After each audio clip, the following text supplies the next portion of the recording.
Oh, I'm rolling. We should clap. Can we have those cowards who use a world clock? Yeah, the time dot is people. It gives me anxiety because they're like, okay, we're gonna clap. I'm subtweeting both the One Piece podcast and Ghost Divers here because they both like to do that. Heroes 3 is a clapping podcast.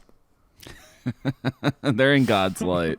Yeah. There are two kinds of podcasts. They will join us in Valhalla when the horns sing at the end of time. Yes. And you know, what is it? Time.is? Time.is, yeah. Time.is podcast, they walk like this, right? And then Countdown from 3 podcasts, we walk like, ooh, ooh. The auditory version of the Chad versus Virgin meme. Yeah. Oh, I was going for like a 80s comedian. White people, they walk like this. I was just saying it kind of works both ways. Okay. Yeah, that's so true. More like time dot isn't. Yeah. Right? Yeah, exactly. It's time.was. Yeah. Fucking log off, Grandpa. 1, 2, 3, 4, 5, 6, hit it! Hello and welcome to Swimfans, your erotic thriller podcast for the week. I am your co-host, John Paul Josh Mackenzie Gauthier. I'm Craig Neeson. Does Alex read? No, Hawking. This week on the podcast, we are talking a 1989 Peter Greenaway film, The Cook, the Thief, His Wife, and Her Lover.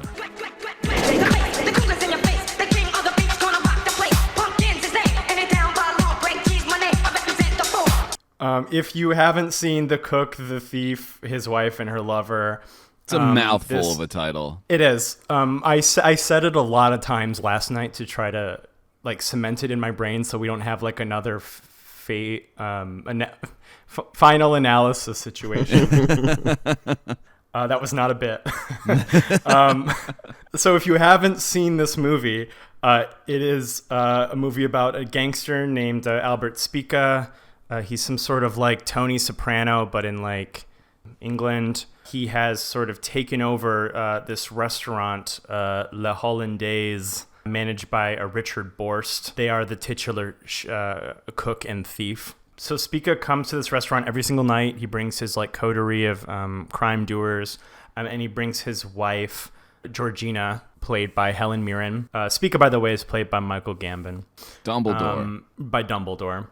He is a sociopath. He's loud. He's boorish. The entire movie is sort of Gambon just sort of like chattering away, often to no one in particular. So Georgina at the restaurant catches the eye of a guy who's always at this same restaurant, always reading alone. His name is Michael, and he and Georgina begin an affair that exists only inside of this restaurant. So every night they both attend dinner at La Hollandaise, and they have sex in the bathroom, various parts of the kitchen, various pantries, a bed of chicken feathers. Anywhere in the restaurant where they can hook up, they do. This goes on for quite a while until they are caught by... Well, they're not caught per se, but they are noticed by Patricia, who is the one of Spica's coterie there. In a fit of rage, Patricia outs Georgina and Michael's affair to Spica, and he goes on what can only be described as a rampage. He trashes the restaurant. He brutalizes much of the staff. And Georgina and Michael flee to Michael's bookstore, which is just rows and rows of books. It's not really a store. It's like his own private library. They hide out there. The young soprano boy who works in the kitchen brings them like various foods and things. And when he is leaving the bookstore, he is mugged by Spica's people and put in the hospital. Georgina, feeling very guilty about this, goes to the hospital to visit him. And while she is away, Spica finds out the location of Michael's bookstore. Michael and his thugs, one of whom is played by Tim Roth, go to the store and they murder Michael by like force feeding him pages of books. It's actually very brutal. He is obviously killed. Georgina spends the night with his corpse, and then the next day she returns to La Hollandaise and she begs the chef Boris to cook Michael, to cook his corpse as one would a pig or duck or something. And her plan is she is going to feed it to Spica. Georgina, in the final movement of the film, gets Spica back in the restaurant. At gunpoint, she and all of the people Spica has wronged over the course of the film force Spica to take a bite of Michael's cooked corpse. And after he has taken a bite, Georgina shoots him in the head, with the last line of the movie being Georgina calling the dead Spica a cannibal. What do we think of the cook, the thief, his wife, and her lover? I love this movie.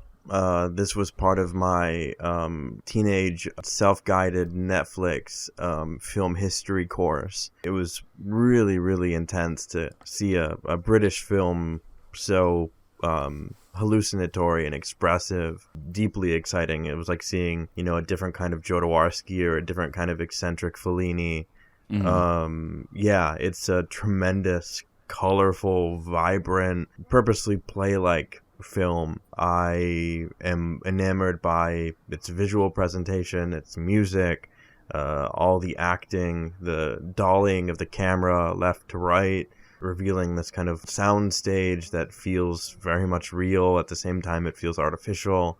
It's tremendous. You have this Byron-esque tyrant who's a fascist and an anti-Semite, and you have this like true love that's happening in the bathroom, and then like Josh said, in all the various locales in a restaurant that one can have sex in. I think it's tremendous. I really think it's a movie that fucking goes for it, and it's at once like really kind of heady, like a lot of Peter Greenaway's like other films, but it's also like deeply exciting, kind of unlike some of Peter Greenaway's other films. It's a tremendous movie top to bottom. Yeah, this is spectacular. I loved this completely. I was completely basically from frame one seduced by its incredibly garish visual style. Yeah, like Craig said, it's stage like, the way the plot unfolds and the way the locations change. It's painterly shot compositions and blocking and color, and I'm still kind of recovering from it. I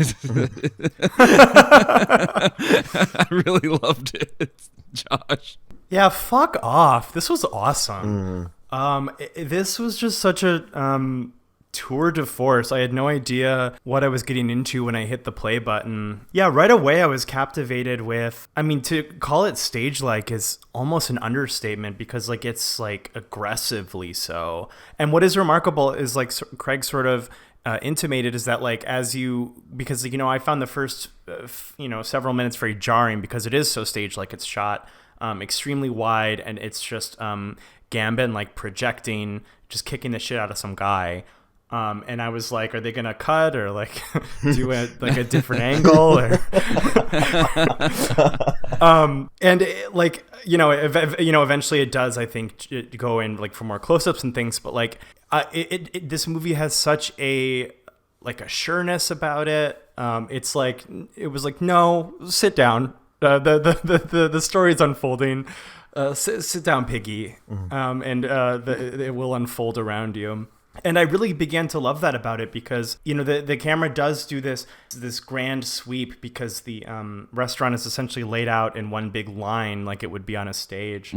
Feels just, ridiculous in terms of scale. Like the ceiling is like several stories tall. But at the same time, like Craig said, eventually it does feel like a real restaurant somehow. Right. Like it feels, it somehow takes on like a dimensionality of its own.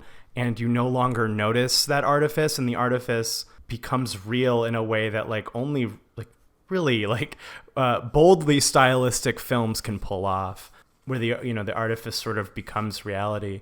Yeah, there wasn't anything I didn't like about this. Just stupendous. Yeah. I don't even know where to start. I liked everything so much. To kind of go off of what you're saying with like the artificiality of everything, like becoming a kind of reality, the way that kitchen looks, because it's all how do I even explain this? Like there's like different depths to the image because it's this really flat kind of like looking down or looking into this space is filled with people who are working in smoke and all this stuff that's extremely exaggerated, but it's all adding up to a reality that, like, just by seeing it, enough people working in this, like, clearly a warehouse of a kitchen, it feels like, yeah, they'd be making food. Like, my brain is frictionless in coming to that conclusion, you know? Yeah, I mean, okay. This is something that could only, it would be, almost impossible to film this like in situation, right? Because you need so much light for that much depth, right? Like, it's only on a sound stage that you could get enough light to pump in to get, to see the foreground to the middle ground to the background with such clarity. And each kind of plane, if we're going to divide it, up like that, which this movie doesn't really function. I mean, that's like a reductive way of putting it, because this movie is not doing like foreground, middle ground, background things. Mm-hmm. It's like way more dynamic than that, but everything is alive. Nothing is sacrificed in, having a shallow depth of field where we're seeing, whatever in the foreground or in the background, or, it stays fixed. And it's really difficult, I think, to, this is one of the first things that I ever learned from Josh when I was in like undergrad. I remember him very vividly saying like, it's really difficult to illustrate.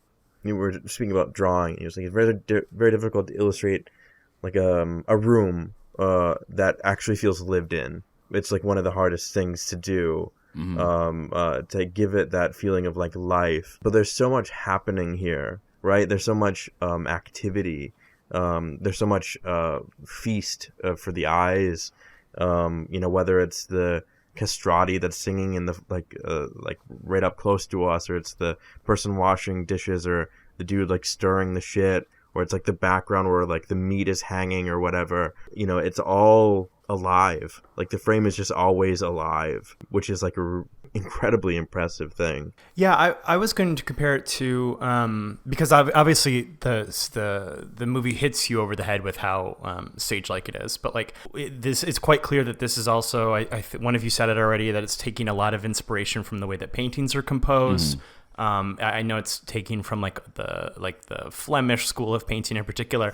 The way that these shots are put together actually reminds me a lot of My Show at Nickelodeon, because it is a lot of this very conscious and, not in a reductive way, but this very conscious idea of doing these foreground, middle ground, and background shots that like aren't representative of real life per se, but in animation you really have to exaggerate those things, because you have to really push angles to make them feel like an upshot or a downshot. You really have to exaggerate them to make them feel correct, or else the effect isn't really there. Unlike in like an actual movie where you can just tilt the camera and, we as people who look at people all day long automatically detect all of that. So, in animation, we have to fake that with these very purposefully built and composed shots that don't really exist in real life, but they feel like real life when you're watching them. And that's what this feels like too, because you have, the guy cooking in the foreground is such a good example, because he's like, I don't even know if it's a stove. It might just be like a countertop, but he's cooking on it. And, he's standing there, and there's like these like sort of pots and pans in like the super foreground, and all sorts of stuff happening in the middle ground, like some dishwasher or something, like, the castrati is singing about hyssop or something. And then, and then they'll be carrying on their affair in the background or scampering about. And like, it's that kind of really intentional stacking of things that you just don't really find in like a realistically staged picture, or that you would probably observe in life. But it's that same sort of illusion where when you exaggerate it far enough, it does take on that sense of reality in some sort of horseshoe theory effect. Mm-hmm. Again, with that kind of confident stride, the unreal becomes real. When you insist upon it, and when you're confident in its construction, it becomes real. You know, I think that's one of the reasons why I love the more eccentric, like, Fellini films, just because, like, Juliet of the Spirits is, like, totally, like, unreal the whole time, but its unreality takes on a reality because you have a kind of forceful vision behind it. I mean, the same thing can be said for Jodorowsky, of course, too. But, like, yeah, there's great care, great, like, technical prowess, and a tremendous amount of confidence in the delivery of this reality that they conjure it, like, successfully. And it's magical. It's magical to see a world like this get propped up seemingly effortlessly, but God, I can't even imagine how much work and coordination and timing it would take to like do a dolly like that. Right. Oh my God. When you have like so many players in the scene, so many different like lights, and like, you know, just unbelievable. It's both effortless and gigantic. Like, it feels like an impossible task while you're watching it to even do this. Like, it seems impossible for it to be this good. Yeah, there's a moment where Spica is like kicking in the women's stalls looking for the Mirren character, and he gets to the last stall, and it's like a janitorial stall, and he starts like throwing shit out of it, and I'm like, I wonder how much of that was like, it had to be scripted, because he can't just be like throwing shit across the stage, but like, it feels like he just like really pillaged the set. It feels like he's really just like grabbing at anything, because it's so massive. It feels like there are limitless things that he could throw at like the hapless like extras. You know, it has this like, of course there would be shit in there, right? Or, you know, I don't know how to explain it other than like, I feel like everything has depth even beyond what we're allowed to see. Like, I feel like I can access it, I guess, is maybe a better concise way of saying it. Well, yeah, it's like an interesting paradox, because I've never seen, you rarely see a movie so precisely arranged as this, but like it manages to feel random at the same time. Like when Matt and I were watching this last night, when Spica is like savaging the kitchen, just like hurling shit and like spilling like flour and everything. And Matt was like, I bet he only had one shot at this. And I'm like, and I'm like, well, fortunately he only had to say Georgie over and over again. So he's not going to forget his line. But yeah, I mean, it does feel there is like a, you know, and I wouldn't be surprised if like a little bit of this was random, but you know, they had to make sure that the actor playing the chef was holding that stack of plates, and that he so deliciously got to shatter, which is very soothing for me. It was just, yeah, it's just so tangible, all of the props he gets to break and the its effect on the world around them. Yeah, the moment that really gets me when he smashes the plate and then he kind of goes back into the storeroom a little bit. He starts throwing shit, but then he finds like some kind of like glass bottle of like milk or some shit and smashes on the ground, and it smashes in this like deliriously satisfying way. Like it feels like a frantic man pulling at random. It feels entropic. It feels actually real. And again, like if you were to freeze frame it or come at it from like an alien perspective and be like, well, these gels are bizarre. Well, I was gonna compare it to like a Wes Anderson film or something, because he's also has like incredibly controlled sort of like painterly compositions with a lot of depth to them. But the way that his actors move is intentionally very like robotic and stilted. Whereas Dumbledore is just throwing shit in this. I don't remember his name. I'm just gonna keep calling him Dumbledore. Like he's going nuts, just shattering stuff, and there's such like a huge contrast between his performance and the sort of like image that I think also just really lends it to that, like what we keep saying, like that very stage like, I don't know what the word I'm looking for is, stage like vibe. Vibes. Yeah, because it makes him feel like 3D against like a 2D cutout or something. Right. Like it's such an interesting contrast, and it amplifies how violent all of his actions are as well. Right. Because there's so right. everything's so controlled other than those. Yeah, and even the kind of the like social coordinates of like sitting down in a restaurant and having a meal. Yeah. He's constantly framed like Last Supper style, at the center of his cronies, and everyone else in the restaurant is doing normal restaurant shit, but he's in the middle, like, abusing his girlfriend, and he's talking shit about like, Mussolini liked squid and Churchill liked seafood, and what do you think Hitler liked? And it's just like, Jesus Christ, shut up. Shut the fuck up.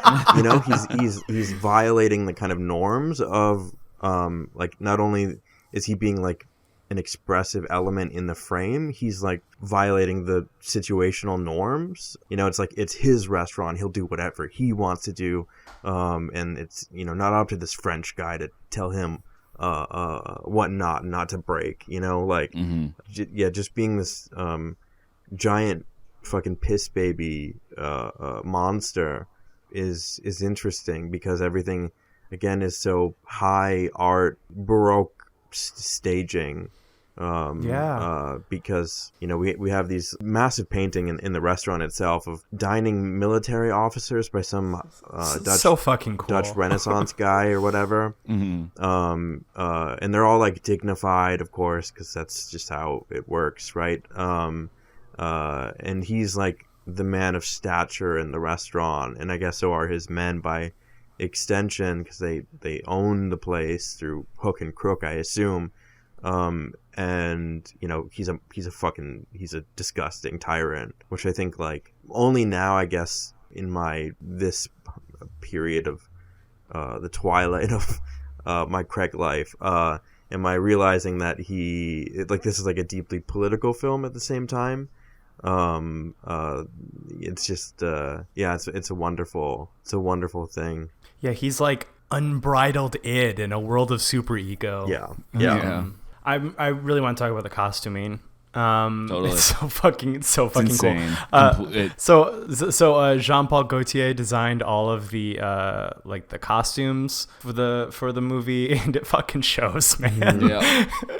All of the waiters are giving like this like new romantic goth situation. Like, they're all in like high collars and corsets. Helen Mirren is very, I would describe, they style her very romantic as well, but it's kind of a little avant-garde as well. Mm-hmm. And then, Spica and Michael are in more sort of typical like men's garb. But it's just so striking, because I don't know if we've said this actually yet, but like the main room of the restaurant is just crimson, like just flat crimson color, which is amazing on screen. But the waiters are also dressed in like this sort of almost vampiric crimson as well, with like frilly ruffs and cords. So they do look like vampires. You are correct. Yeah, absolutely. And so they're giving while they're serving. Yep. Hey. Follow me online, full of jokes like these. But the costuming just does so much to add to this insane artifice, because in addition to all of the waiters sort of dressing like OCs, somebody's OCs, Helen Mirren, they do this. So all of the main rooms of the restaurant are like a different like main like color. And then they're very heavily that color. So the main dining room is this crimson. The women's bathroom is like pearly white. And like the kitchen is sort of like this greenish color. And so when Mirren moves from one major room to another, Gaultier designed the same gown in multiple colors, so that in between cuts, she would put on the same dress in the color that corresponds to the dominant color of the dining room. You guys, it's so good, dude. It's so good, genius. man. I've never seen anything like that. The first time it happened, she goes from like the red dining room to like the white bathroom, and I just thought that I had misremembered that she was in red earlier, because in the bathroom she's very clearly in white. Mm-hmm. And then I was like, oh, that's funny. I thought thought she was in red. Hope someone got fired for that blunder. Oh, that's what we call a gaffe, a Ding. film oopsie. That's one for the old sin count.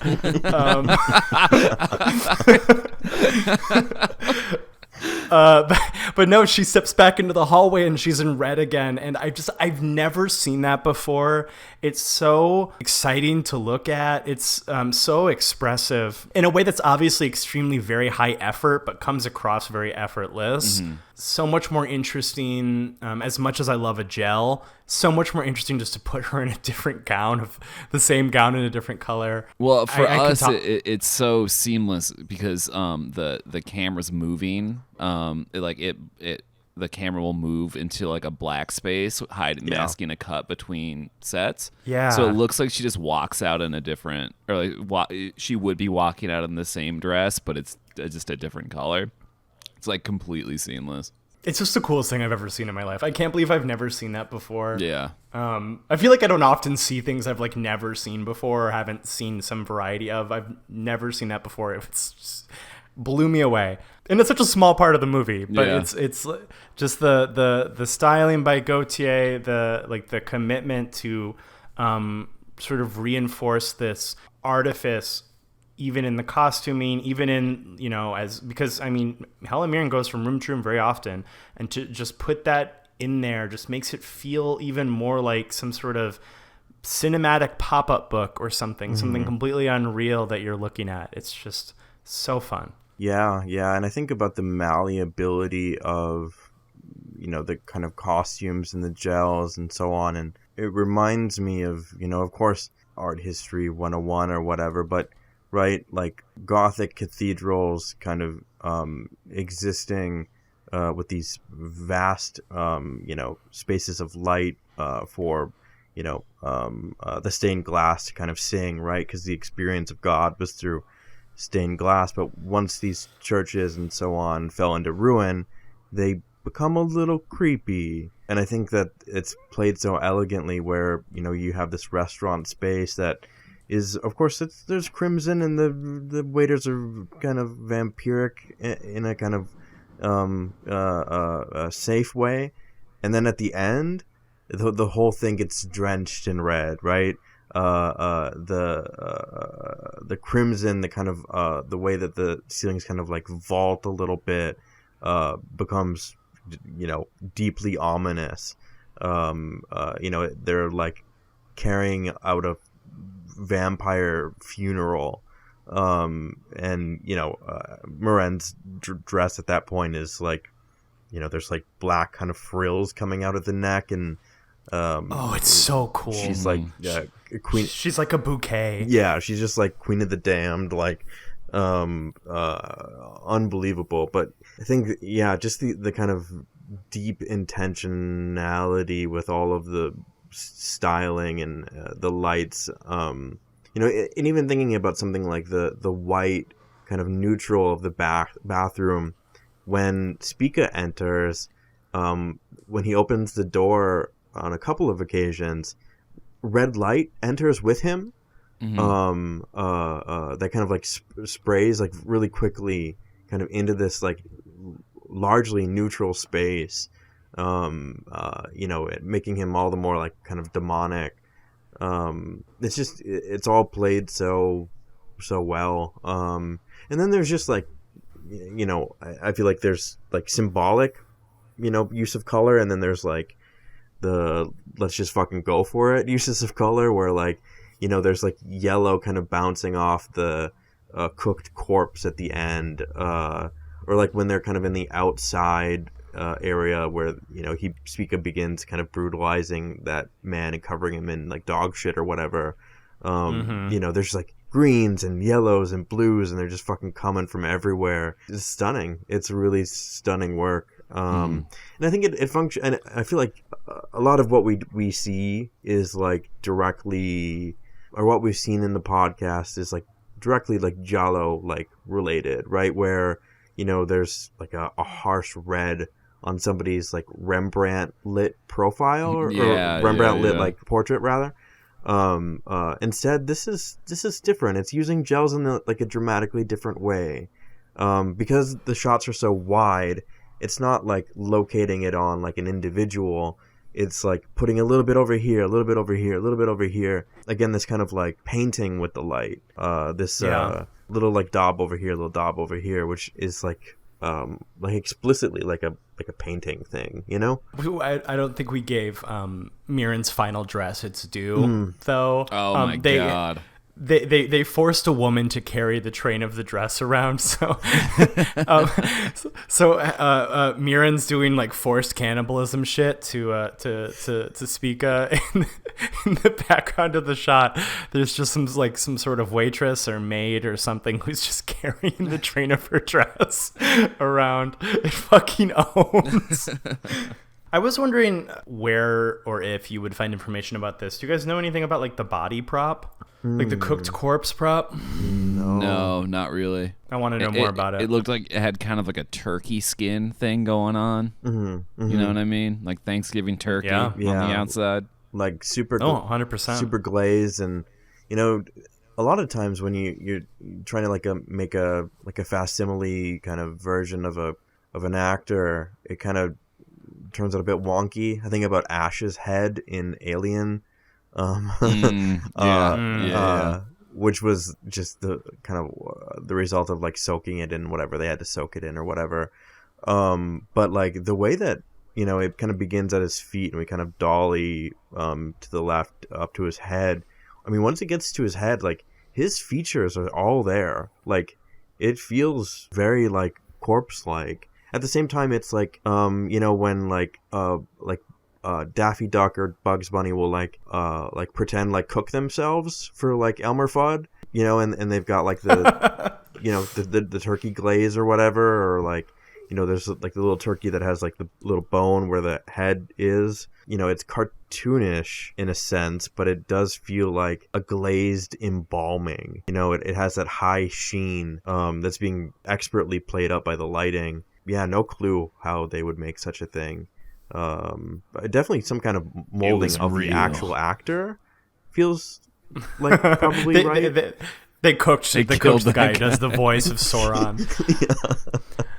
That was his final contribution to the film. Yeah, that was a craft services. Yes. Yeah, I think that's really because like I've seen a cannibalism movie or four in my time, and there's this like easy route to reduce the meat to like meat, like quotidian meat, right? Like you want to make it look as like meat that you identify as possible. Mm-hmm. So you make them look like hamburger or steak or or something that a lion has mauled. But to go so far in the opposite direction where like it really is like it's a dude. It's a guy. Like, I mean, like he's like completely intact. It's a full man. It's a full man. He's, I mean, but like Craig said, it's like a turkey embalming. Like it's like somewhere between food and wake. And obviously that's the text of the movie as well, is that's both of those things at the same time. But like to visually take it there, can't say I would have thought of it in a million years. Right. Because when she was first like, no, I want you to cook my lover. My husband's going to eat it. I was like, oh, they're going to like secretly feed it to him, like that episode of South Park that I'm blanking on the name of right now. Yes, Scott Tenorman must die. Or something. Yep. That one traumatized me as a kid, man. That one really fucked me up. It was a little upsetting, frankly. Yeah. That one actually fucked me up as a kid. But instead, they wheel out like you would see in like a morgue, like a sheet covering a obviously human body. And because that's it, like an imagery that I, as a film goer, not as a person who's been to a morgue, am familiar with, I was like, oh, they just kept them fully intact. They didn't do the Scott Tenorman must die thing that I was expecting them to. Yeah, where they grind him in little pieces. Right. You were eating human meat. Mm-hmm. Yeah, and that's like the Hannibal thing too, right? Or at least when Hannibal is allowed to make a meal. You know, he makes a meal that looks artful, that looks like, you know, any other meat, right? And then he feeds it to hapless people. And even when he's like feeding that dude his brain to himself, like he's preparing it in like a chef-like way. You know, there's a making the human into recognizable food, but this is just like is it cake? Yeah, exactly. But this is just like this is a we glazed the dude like a duck. Right. Yeah, it is it guy. Yeah. Is it dude? Is it dude? I had this in my notes. It's really funny you mentioned that because I was going to compare this movie to Brian Fuller's Hannibal. You guys seen much of it? So that would be the series? That's the series, Okay. yeah, with Mads Mikkelsen. Yes, indeed. No, I know Yes, indeed. Vincenzo Natali did a few episodes of it though. That's all I know about it. It's super fun. I really like it. The third season kind of falls off a bit, but the first two are really fun. But Hannibal, the TV show, I wouldn't be surprised if there was heavy inspiration from this movie because the show does something as well where it's these really elaborate, really controlled. Craig, if you've seen it, you know what I'm talking about. Like the murders are ridiculously ornate. Like it's like they spent all of their money on the production design and none of it on the story. And it's kind of for the better because like you get these like absurd murder, and there's like 19 of these artistic serial killers operating in the same area. But like whole they'll gaggle. but they'll do things where the whole thing is so arranged it feels like it's sharing DNA from this movie, if not inspirationally, then in some sort of like ether kind of way, because it is so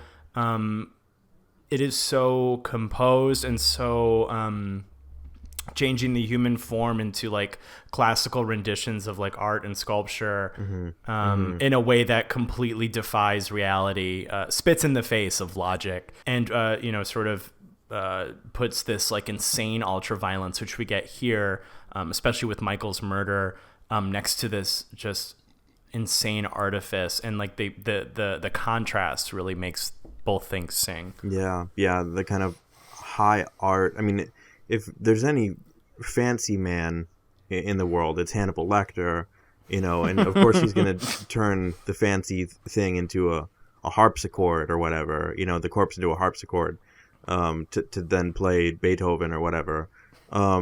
It's stronger with real cow guts. Oh my fucking god. Oh god, that movie. Oh my god.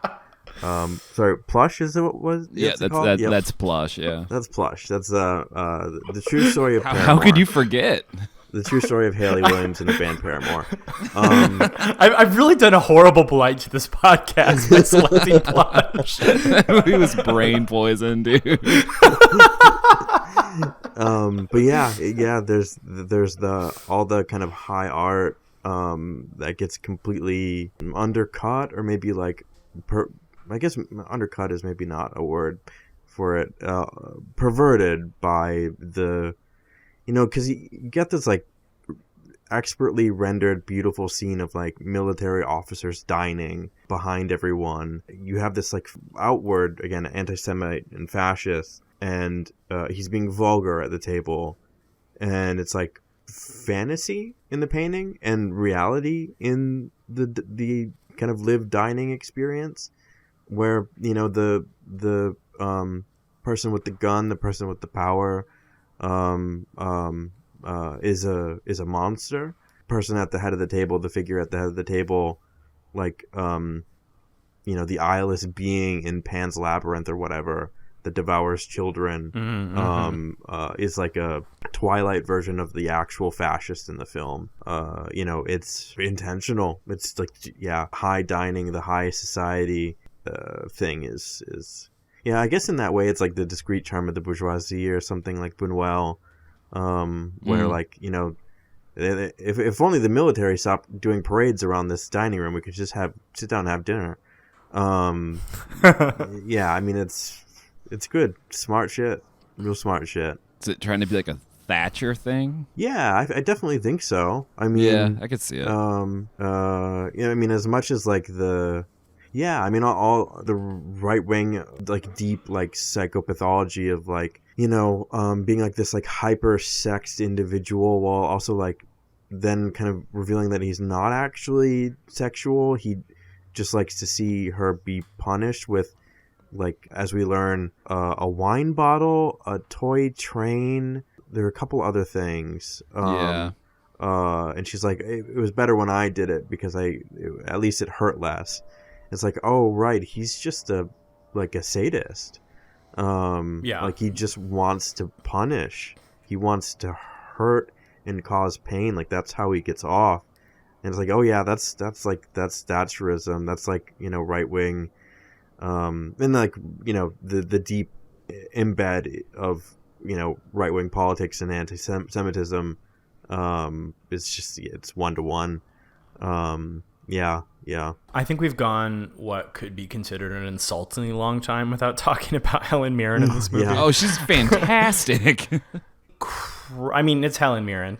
You know what I mean? But like, I mean, everything that we've talked about for the last 45 minutes is exemplified even, I think, in her performance, because this is not like a small performance. Even though she's like the quietest character in the movie, she's not giving like a small performance because the physicality of the actors, and I guess it goes for all the main four, maybe the chef is actually the quietest character. The physicality, especially of Mirren here, is also stage-like. Mm-hmm. She uses her body very exaggerately, especially when it's the sex scenes, because it gives the impression that you have to be able to see it from the nosebleed seats, even though it's a movie. So like she is arching her back in like a very big way. She's posing in a way that people don't generally stand, and it's this very like big performance of seduction that feels completely at home here because everything else is so like likewise exaggerated. And then at the same time, this is sort of the middle end of the movie. This is after Michael's been killed. We get this long held shot just on Helen Mirren's face when she is telling the dead Michael about the abuse she suffered at the hand of Spica. And it's this very like subtle and human sort of performance. And, she does both and it all gels together and it feels cohesive despite being such opposite ends of the spectrum. Yeah, and that's like the closest that the camera ever comes to a person, is that moment where she's speaking intimately to the corpse, which is, beautiful for this film to kind of exist in largely the macro, to then, for a moment to kind of really add that emphasis, that tenderness, the quietness, to then, really, really, really come in close, makes that, so much more impactful and beautiful. My favorite scene in the film is when she is trying to convince the chef to cook Michael. She's speaking about like, I want to know what you saw. It's important that I know what you... And the chef is like, he's trying to like... He gives her the line of like, well, you loved him. Didn't you love him? That was enough. And she's like, fuck you. No, tell me what you saw. And, he kind of dresses it down from like his perspective. And then like, I saw you do this. I saw him do that, X, Y, Z. And, it's this really interesting... I hate to call it meta or whatever, but it's like, it's really important that she and her kind of love with Michael had been seen and witnessed. That this is how she kind of convinces the chef, like, did you not because he talks about having seen his parents make love like that, or people in a theater, or in his fantasies, and she kind of is like, it's important. Were you ever jealous of us? Did you ever, see yourself imagine yourself in having sex with us? Being with us together. This like really profound, like just incredible performance from the Mirren character and whoever's playing the chef here. I forget his name. Just this really interesting dynamic of, the love having been something that was like, obviously like, you know, the like moments they're having sex, like in like the kitchen or the chicken plucking area or whatever. Like, you know, like there's a dude like doing his job, right? Like it's like not like a secret or something. Like it's like something that people are aware of at a certain point.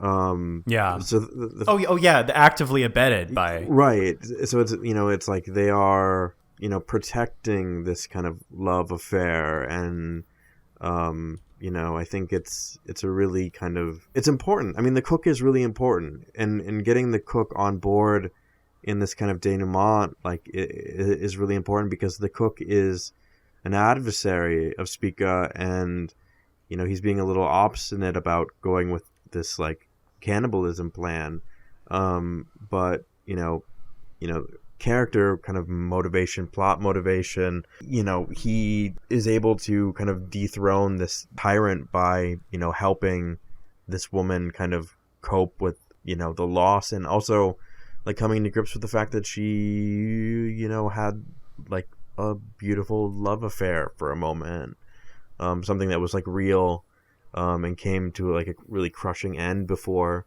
you know, she was ever able to like articulate while he was alive like certain feelings.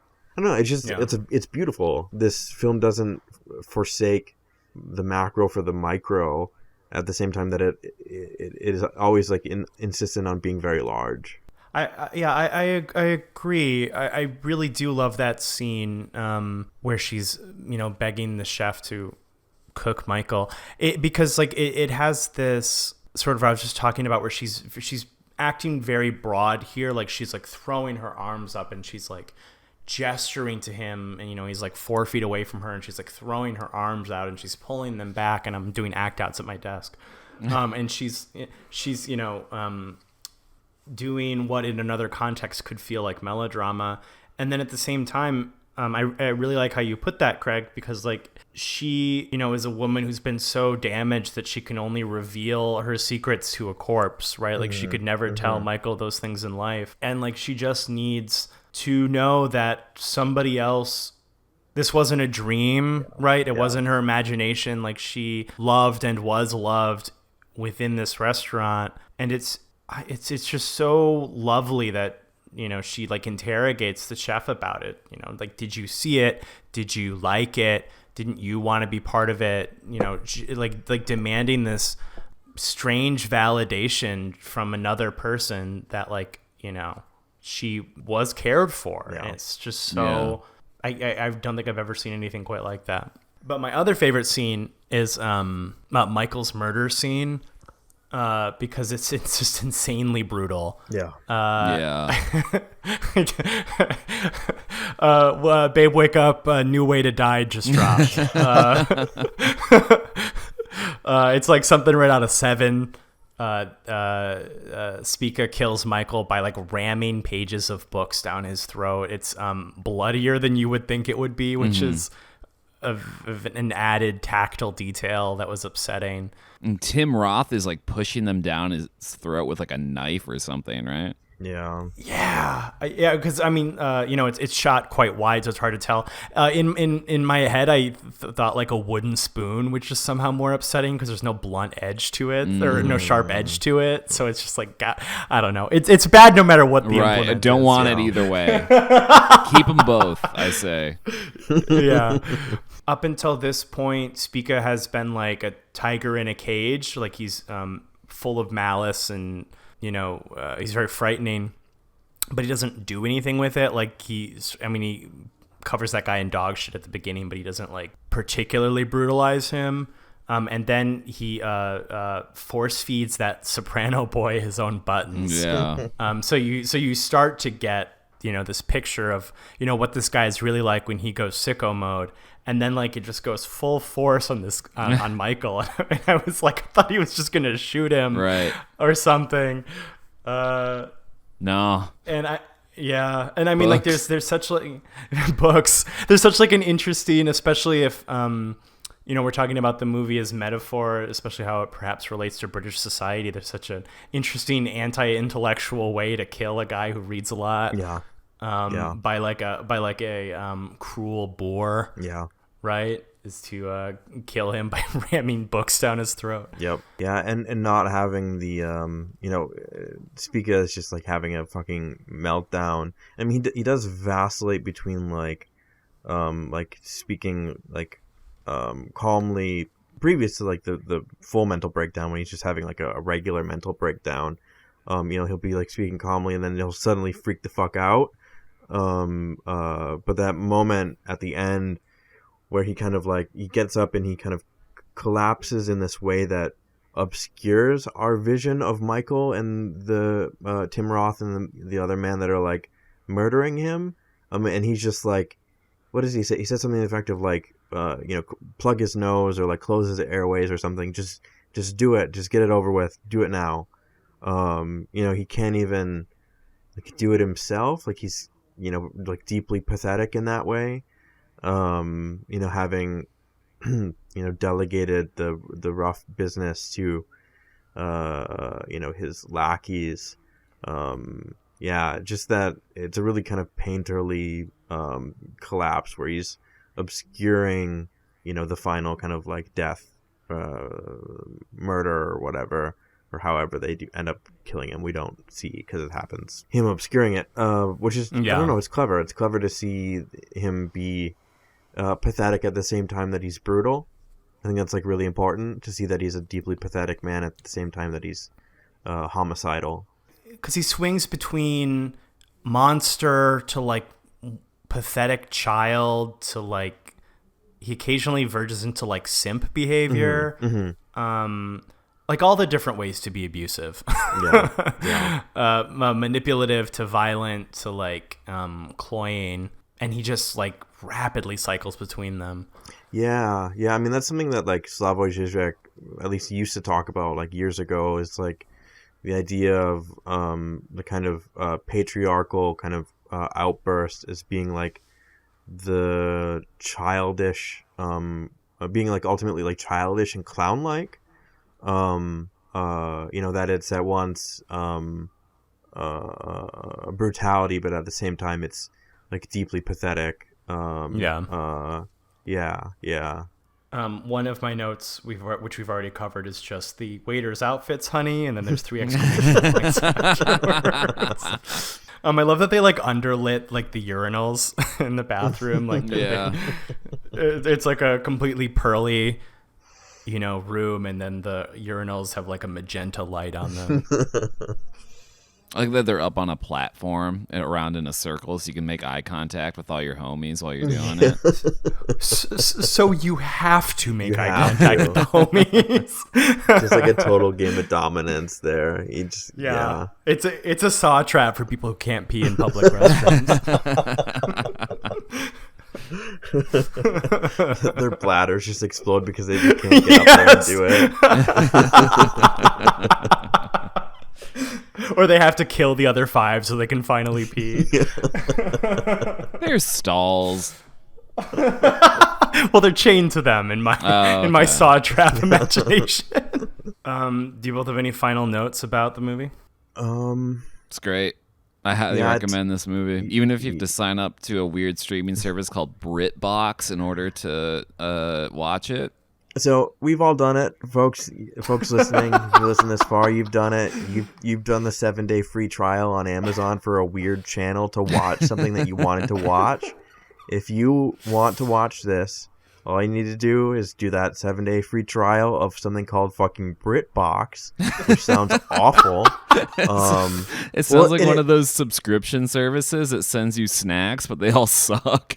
Exactly. They're all completely flavorless, like dry bread. It's all bangers and mash every month. It's just I mean the joke is that like Brits behave like they're still under a threat of regular bombings by the Germans, and that's why they eat hardtack for every meal. But like looking at BritBox, when you open it up, it's that British chef that's mean about everything. Gordon Ramsay. And then like That whatever British chef who's mean about everything. I don't fucking watch that shit. I know that he's a dickhead and he like is mean in the kitchen or whatever. Okay. And then like an SVU, but it's just like two constables like outside of a middle class like little like estate with ivy growing on it, and it's just like, okay, fucking BritBox doesn't have a lot to offer, but it does have the cook, the thief, his wife, and her lover. So if you want to watch it for free, this is how you do it. I'll probably watch that, and probably like Doctor Who's probably on there. I don't know. Yeah, maybe. If you're lucky, you might get some of the good Doctor. What else they got Yeah. going on? Yep. Well, I will Over say there. that the Brits do a not as good as Scandinavia, but pretty good, deeply melancholic 8-episode, hour-long detective show. Oh, yes. What was that Oh. one with Olivia Colman that you watched when we were living together? That's Broadchurch. That one. I watched a few episodes with you. That was pretty good. Yes. Yeah, it's all right. They do. Again, Scandinavia does it better, but England is all right. They do that well. Yes, they also do weird humor well, but I doubt that like This Is England or whatever is on like. Yeah, do you think that. Jam is on there? Mm-hmm. Do you think Snuffbox is on there? Fuck. Those are the two best British comedy shows. It's Jam and Snuffbox. I could see Snuffbox again. That's been a long time. That's a good one. Have you seen Jam? No. It's like somehow darker than Snuffbox. I liked that Mitchell and Webb look, Oh, yeah, it's a good one. but I hated Peep Show. I still watched like 8 seasons of Peep Show though. Oh my god, I bet you could watch Misfits there. Oh, that's enough for me to... Actually, I already canceled my BritBox subscription, but that would make me cancel it if that show was available. That show fucking sucks. We probably still have Still a couple top, days. still top 5 most frustrating television experiences. We I've ever watched had. all of it. We watched all of it. Kept waiting for it to get good. It had all the pieces. It just couldn't assemble it into anything compelling. No, and then it kept assembling them into worse and worse configurations. They've chosen the shit configuration. Again and again they picked it. I gotta up my star rating after this conversation. This is 5. This is Yeah. this is Yeah. a slam goddamn dunk of Yeah. a movie. Easy 5 for me. I think I had it at 4.5. I gotta go up to a 5. This movie's untouchably good. like I can't stress how completely seductive this movie is. Craig, what other films has this director done? I looked him up. I've never heard of any of them. So a Z and 2 Knots. The follow up to this one. Fuck, I always forget the name of it. Not the sequel. Oh no, it's the movie he made after. I meant. Oh, okay. I just didn't know if you knew any off. Oh, Prospero's Books, which he made after this. How could there be Z a and 2 sequel? Knots. Half the title is dead. The Draftsman. They'll find a way. So I actually I've seen Prospero's Book, and I've seen Z and 2 Knots, and I maybe need to revisit them again because I was young when I saw them, but I remember them not being what I. This is an outlier, as I understand it, from his Oh, really? filmmaking. It was his most successful, box office wise. It did get hit with like an unrated or like they threatened to rate it X because of all the sex and whatever, blah blah blah blah blah. They did rate it. They did. X. It was NC-17. yeah. Oh. Yeah. Yeah, I know There's that an R-rated version that's like a half hour shorter. I don't even Yeah. know how. What do you cut? Yeah, Like for real. all of it's critical. It's awful. Yeah. It's awful. I'm looking yeah, at the all the shows on BritBox, and there's no way these are all real. BritBox is filling out their numbers by just doing Britishy sounding words. The Beach putting them Grove together. Garden, Blackwork, Crossfire, Autumn Watch, BritBox. Rosemary in Time, BritBox. Shetland Season 7. Oh, they're up to 7 now. Okay. Sorry. BritBox undercutting enlightenment No, that was ideals. Like, the stranger is much like me. I simply, they feel pain and so on, just like me. But when I look at BritBox, I'm like, no, they don't. No, they don't. They absolutely do not. These people aren't real. I'm interested in the Baby of Macon because by sheer coincidence, a film critic that I follow online was just posting about The Shaft, The Thief, etc. And she said this is the other one that she likes by the same director. Okay. Yeah, went up to a 5. I don't think I've ever done that before. This movie has surprised me every step of the way. Any final thoughts? Any last words? Oh, they got Toast of London on there. That's pretty good. Sorry, I'll stop looking at BritBox. This movie kicks ass. Bless whoever put Helen Mirren in the Fast and the Furious movies as well. Next week you're going to be fully BritBox pilled. Oh no! You know what? You're due for an exciting new phase. I think you need a new fixation. I'm in my 9 Inch Nails phase right now. That's true. I've been noticing. We're gonna get you. It's weird. We're gonna get you in that Angela Lansbury shit real quick. Them the Pembrokeshire murders. That's not to be confused with the BritBox original, The Barking Murders. This is a real head scratcher, innit? Oh yes, you play the sidekick character, Craig. Gardener's the World. urchin. The urchin. What follows the detective around? It just like slam cuts to the biscuit that I'm holding, and I drop it. It shatters on the floor. I have a brain blast. Yeah. We love our British listeners. We do. We love you. Whose pick is it next week? Does Christmas count as my pick? It does not. I think it's your I think pick. it'd be my pick. Do you know what we're doing? Sex House. We're doing Sex We're watching House? Sex Shit. Craig, have you seen Sex House yet? I've seen it. I've seen a couple, like the first 3 episodes or something like that. Of It's a Sex movie. House. I'll make my case for it. It's a movie. Wait, If I can do Fooly Cooly, Alex can do Sex House. It's a movie. but it is episodic, correct? Yeah. Oh, okay. It is, episodic. but it's a movie. It's Okay. It's Okay. A movie that happens to be uploaded as a series of YouTube videos. I'm not joking. I genuinely believe this. All right, we're watching Sex House. I believe The Onion produced this. Is that correct? That is correct. I can go into. I know a bit about its creation as well. We can get into that next week. Excellent. Welcome to Sex This is House. the only. This is the only podcast online where you will find coverage of Sex House. This is either going to be an episode that just like nobody listens to it, or it's going to be like insane. Where they just People love Sex House. I've never met a person unaffiliated with Alex Hawking who's seen Sex House. Never, ever. I have. I went on a date with a us. person who knew Sex House.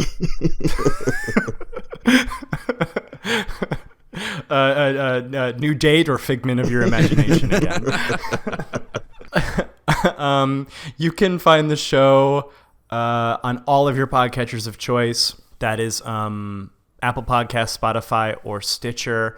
I believe this is the last Thursday of 2022, so please give us a rating and give us a review before the year is out so we can ring in the new year holly and jolly.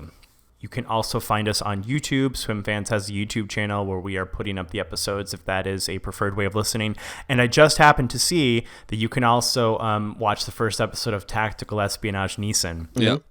If you so choose. You can also find the show on all of the social medias, Twitter, Instagram, and Letterboxd at user SwimFansPod. So give us a follow at those spots. And you can follow me at all those same spots at user Amons, AMONNS. Alex. You can follow me on Twitter at Diatron5. You can follow me on Letterboxd Diatron, where my icon is actually a still image from Sex House. Craig.